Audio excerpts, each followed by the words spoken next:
Video like जरूर कर लीजिए और ऐसे वीडियो लगातार फ्री में पाने के लिए चैनल को तुरंत सब्सक्राइब कर लीजिए और बेल आइकन को जरूर टैप कर लीजिए ताकि आगे भी सारे वीडियो आपको मिलते रहे। यूट्यूब में फॉलो करते हैं तो प्लीज ये वाला फ्री टेलीग्राम चैनल जरूर ज्वाइन कर लीजिएगा। सारे नोटिफिकेशन सारे अपडेट यहीं पे आते हैं। Welcome to study for civil services. मैं हूं शशांक लखेरा। आज के इस वीडियो में हम बात करेंगे पाइका रिबेलियन के बारे में। पाइका रेवोल्यूशन भी इसको कहा जाता है, पाइका रिबेलियन भी इसको कहा जाता है।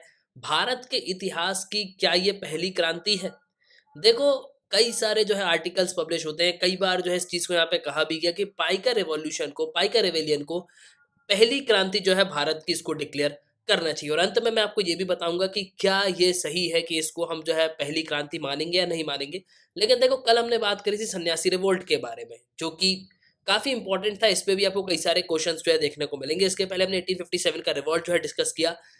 लेकिन देखो, आज जो है हम पाइका रिबेलियन के बारे में देखने वाले हैं। उसके पहले अगर आप किसी भी एग्जाम की प्रिपरेशन कर रहे हो तो आप हमारे पेड ग्रुप को जो है यहाँ पे ज्वाइन कर सकते हो। Prelims, mains, optional, answer writing, evaluation, test series सभी जो है आपको मिलेगी। आप जो हमारे फ्री टेलीग्राम ग्रुप है उनको जो है बिल्कुल ज्वाइन कर सकते हो और इन नंबर पे जो है आप बिल्कुल कॉन्टेक्ट कर सकते हो ना। वीडियो को शुरू करने से पहले मैं आपसे जो है एक सवाल पूछूंगा कि जो बुक है the first Indian war of independence 1857-1859, ये किसने लिखी हुई है? ये काफी इंपॉर्टेंट बुक है। कई बार जो एग्जाम पे पूछा गया इसके बारे में। RC Majumdar, Karl Marx, S N Sen, VD Savarkar. तो सही उत्तर जो है आपको कमेंट बॉक्स में कमेंट करना है और वीडियो के अंत में जो है मैं आपको बिल्कुल आंसर प्रोवाइड करूंगा ही। देखिए, सबसे पहले तो आपको जो है समझना होगा सिचुएशंस को। पाइका रेवोल्यूशन कहा हुआ, पाइका रेबेलियन हुआ उड़ीसा में। अब उड़ीसा की सिचुएशन क्या थी? उड़ीसा की 19th सेंचुरी में बेसिकली प्रॉब्लम्स वहां पे क्या थी, आखिरकार क्यों जो है ये रिबेल किया गया। इसके साथ साथ पाइकास कौन थे और बख्शी जगबंधु थे कौन जिन्होंने इस रिवॉल्ट को जो है लीड किया था। देखिए, सबसे पहले तो आपको समझना होता पाइका को। पाइक, इनको पाइका कहा जाता है। ये एक मिलिशिया कम्युनिटी है। मिलिटिया कम्युनिटी का मतलब, मिलिटिया कम्युनिटी वो कम्युनिटी कहलाती है जो मेनली यहाँ पे मिलिट्री के काम यहाँ काम करती है। ठीक है, इसको जो है आप ओडिशा स्टेट पे फाउंड करोगे। मेनली जो है ये ओडिशा स्टेट में आपको देखने को मिलेगी। इनको फुट सोल्जर्स के नाम से भी जाना जाता है। फुट सोल्जर्स का मतलब क्या होता है? देखो, सिंपली एक आर्मी आपको देखने को मिलेगी जो सिर्फ यहाँ पे आर्मी का काम करती है, मतलब वो सिर्फ सोल्जर्स हैं, इसके अलावा वो कोई भी काम नहीं करेंगे। लेकिन दूसरी तरफ अगर आप देखोगे तो पहले के जमाने में क्या होता था, आर्मी होती थी जो खेती भी करती थी। इसके साथ साथ जब लड़ाई होती थी ना, तब वो क्या बन जाते थे, तो वो मिलिट्रिया बन जाते थे, मतलब मिलिट्री के काम भी जो है परफॉर्म करते थे। तो इसलिए इनको जो है क्या कहा जाता था, फुट सोल्जर्स कहा जाता था। इसके साथ साथ इनको लैंड मिलिटिया भी कहा जाता था, मतलब इनके पास जमीन भी है। ठीक है, मतलब राजा इनको क्या करता है, जब ये युद्ध लड़ते हैं ना, तो इनको क्या करता है, यहाँ पे कोई जमीन अलॉट कर देता है। उसी जमीन पे जो है ये खेती करते हैं, जो टैक्स फ्री जमीन होती है, और मिलिट्री के काम भी जो है ये बिल्कुल यहाँ पे परफॉर्म करते हैं। इसके साथ साथ जो लोकल एडमिनिस्ट्रेशन है ना, मान लो युद्ध नहीं चल रहा, उस समय भी लोकल एडमिनिस्ट्रेशन पे जो है बिल्कुल ये यहाँ पे ध्यान देते हैं। इसलिए जो है इनको लैंडेड मिलिशिया कहा जाता है ना। देखो, अब थोड़ा सा जो है आपको उड़ीसा का मैप यहाँ पे समझना होगा। तो देखो, उस जमाने में क्या होता था, सबसे इंपॉर्टेंट प्लेस थी कटक और पुरी।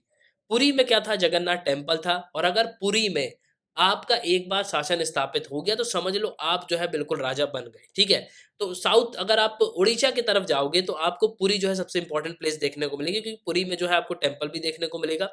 इस वजह से सभी लोग यहाँ पे ये सोचते थे कि जो मेन सेंटर है वो सिर्फ और सिर्फ क्या है, वो है पुरी।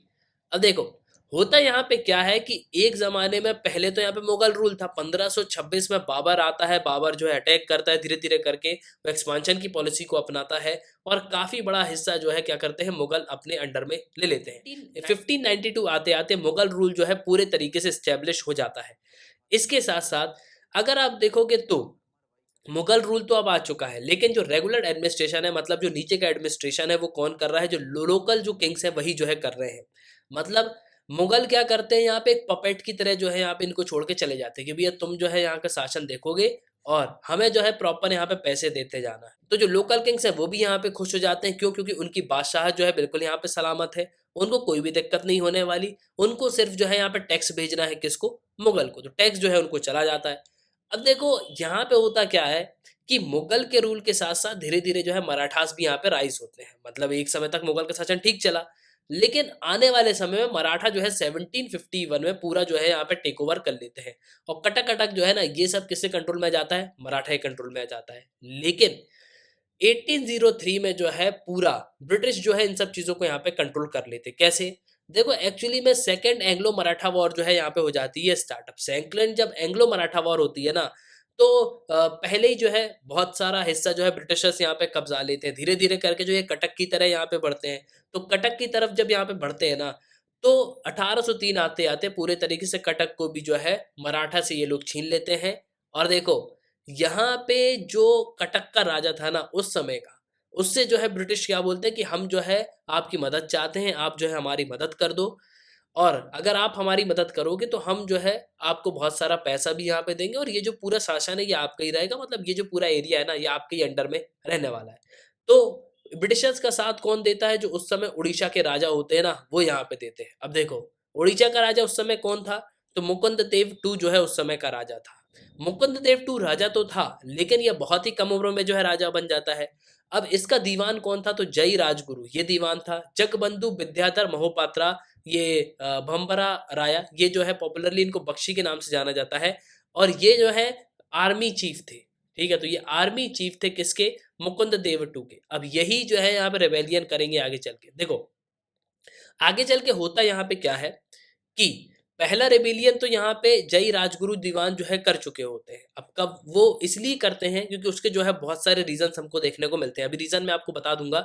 देखो, मेनली यहाँ पे रीजंस ये थे कि ब्रिटिश की पॉलिसी जो है बहुत ज्यादा हार्श थी। अब देखो, ब्रिटिश जो है नई नई पॉलिसीज यहाँ पे लेके आते थे, तो वो लोगों की तो यहाँ पे सर के ऊपर से जाती थी। लोगों को कुछ यहाँ पे समझ में आता नहीं था कि किस तरीके की पॉलिसी है। तो इन सबको देखते हुए लोग जो है काफी गुस्सा हो जाते कि यार ये लोग कुछ भी पॉलिसी लेके आ जाते हैं, ठीक है? इसके साथ-साथ इन्होंने सनसेट भी पॉलिसी लेके आई थी। सनसेट पॉलिसी वो थी कि शाम होते तक जो है आपको टैक्स जमा कराना है। अगर आपने शाम होते तक टैक्स जमा नहीं किया, तो आपकी ज़मीन जो है वो पूरी हम हड़प लेंगे। तीसरा, टैक्स जो है बहुत ज़्यादा बढ़ा दिए गए। अब टैक्स इतने ज़्यादा बढ़ा दिए गए, मतलब लोगों को यहाँ पे समझ ही नहीं आ रहा था कि हम जो है कितना यहाँ पे टैक्स भरें। हम जितना कमा रहे हैं, उतना पैसा तो हम पूरा यहाँ पे टैक्स में दे रहे हैं।